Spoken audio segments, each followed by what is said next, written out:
ఇప్పటికి చూడండి చాలా మంది కులాల జబ్బులు ఉన్నోళ్ళు పెళ్లి సంబంధానికి వెళ్ళినప్పుడు మా ఉట్లేనా అండి అంటారు. మీ ఉట్లు కాకపోతే సుట్లు దొడగవా? విచిత్రం ఏంటి చెప్పనా, అందరూ మా ఉట్లు అని తాళ్ళు తగిలించుకున్న వాళ్ళే. తర్వాత ఈళ్లే మళ్ళీ ఎక్కడికి వెళ్తున్నారు? పంచాయతీలకు వెళ్తున్నారు. మీ ఉట్లేగా పంచాయతీలు ఎందుకు?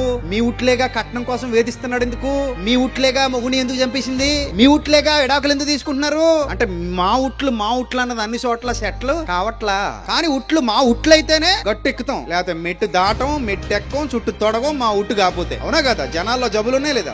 లేదండి, మనుషులు మంచోళ్ళు. ఏముంది, ఇద్దరు ఇష్టపడ్డారు, పెళ్లి చేసేద్దామంటే నో నో నో నో, చంపేయడానికైనా సిద్ధం గానీ జబ్బు కోల్పోవడానికి మనిషికి ఇష్టం లేదట. కూతుర్ని చంపుకున్న వాళ్ళు ఉన్నారు, కొడుకుని చంపుకున్న వాళ్ళు ఉన్నారు, విషాలిచ్చి చంపిన మహానుభావులు కూడా ఉన్నారు. పిల్లలకి ఏది వేరే కులం పెళ్లి చేసుకుంటున్నారని, పోనీ పెళ్లి చేసుకుంటున్నారని కాదు, చేసుకున్నాక వేటాడి చంపిన వాళ్ళు కూడా ఉన్నారు. ఎంత దుర్మార్గపు భావజాలం మనుష్యుల మనసుల్లో నూరి పోసేశారో మీరు ఆలోచన చేయండి. ఇది మామూలు జాడ్యం కాదు, ఇది పెద్ద రోగం కంటే పెద్ద రోగం.